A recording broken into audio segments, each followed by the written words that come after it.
Hi, everybody. Thanks for joining us for another Unmuted with Marsha. And today we're going to have a conversation about one of the topics that you're writing in more and more about. You've got questions about what is going on with inflation. So our guest today is someone who understands this issue. It is Steve Forbes. He is the CEO and chairman of Forbes magazine. You all have read his writings for years. You hear him commentating on TV and addressing issues that are so pertinent to our nation's economy. And he is truly an expert on these issues. He actually worked with President Reagan and President George H.W. Bush and advising them on economic issues. So, Steve, thank you so much for joining us today.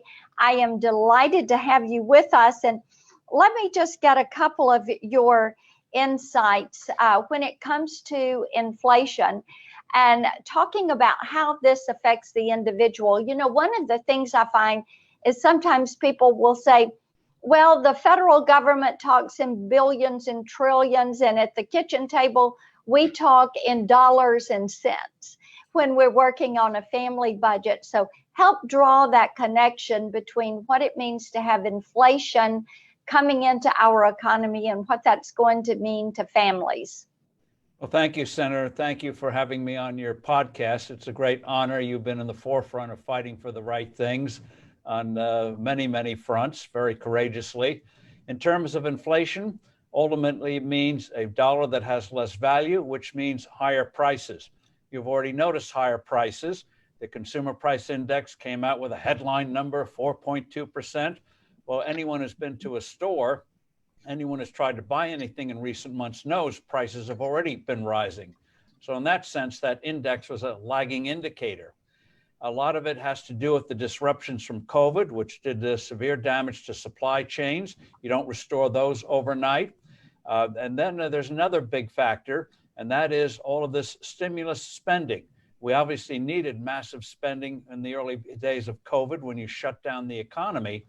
But at the beginning of this year, with the vaccines coming on, thanks to Operation Warp Speed, great accomplishment by the Trump administration, really a miracle of productivity, creativity, innovation, saving millions of lives.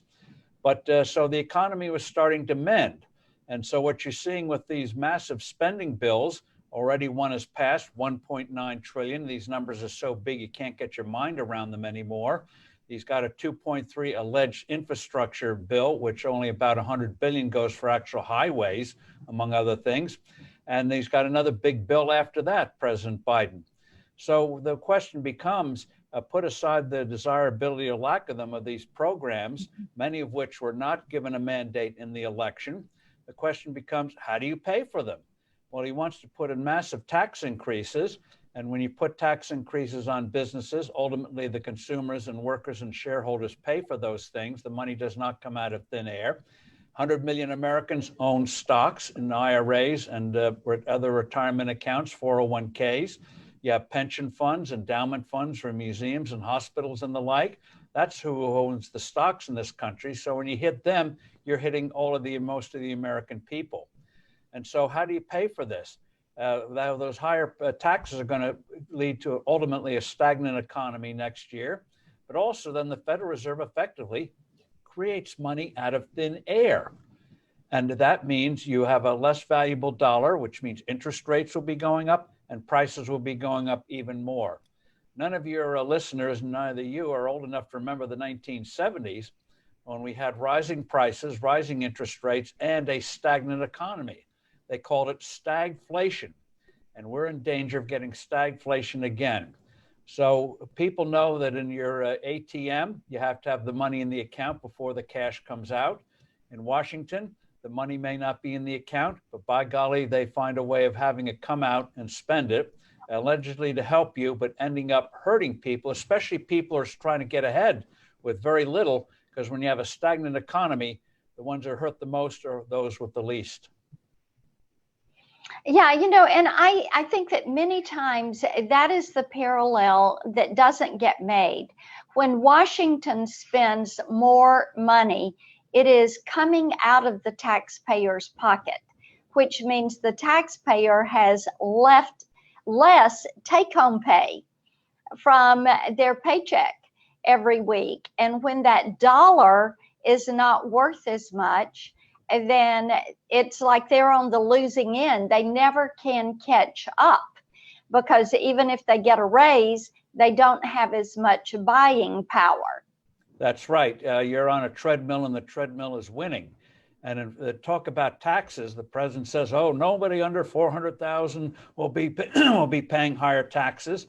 Well, inflation is a form of taxation. Higher prices are a form of taxation. So you're making $60,000 a year. You have 4% inflation. That's an extra $2,500 you're losing in buying power. That is a tax. Well, and many times we don't think about that as being a tax, but absolutely it is.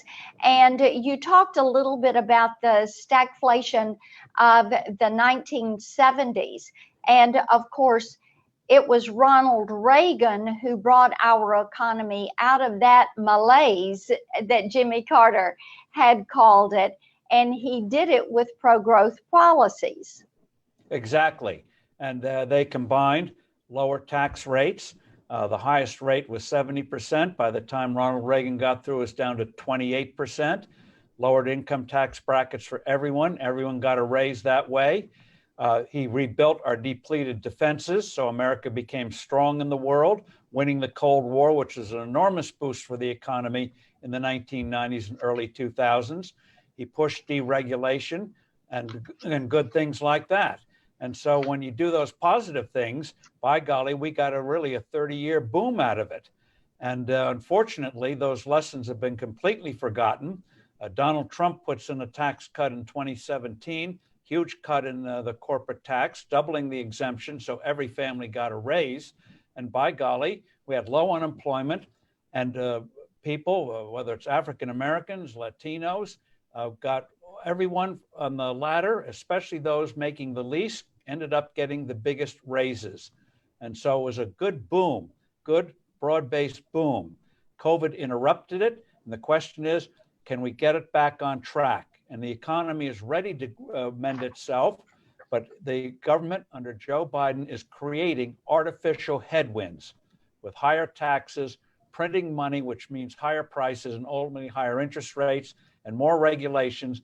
Can't believe the first thing the president did when he gets in office is cancel the Keystone Pipeline. Yeah. The governor of Michigan, a Democrat, is trying to close down another pipeline, a 650-mile pipeline. And so you would think what would have happened with Colonial Pipeline would be a message. Pipelines are essential. They want to shut them down. Are they crazy? Well, and we're hearing a lot about that in our office also. People were astounded that that this happened with the Colonial Pipeline. And then when you had the Secretary of Energy and others have to admit that pipelines are the safest way to transport fuels, oil, gas, etc. And, I have heard so much about it. They've said we should get on social media and start a campaign to restart the Keystone Pipeline because people Absolutely. are looking at these high gas prices and they know that they're paying more at the gas pump. They're paying more at the cash register when they check out at the grocery store. They know they're paying more for all the consumable items that they use in their homes and their places of business every single day. And I think that until we can get the Biden administration to change some of the directions of their policies, you're going to continue to see an increase in these prices, and inflation is going to tick up because they want to tax more. And and push forward with increasing what your tax burden is going to be and increasing how much money they're going to print and put in the system. So you will find our guest today, Steve Forbes, at Steve Forbes. You're going to find me at Marsha Blackburn. Thank you so much, and stay in touch. Thanks for joining us, Steve. Well, thank you, Senator, and keep up the good fight. We're counting on you. Thank you. Take care. Bye-bye now.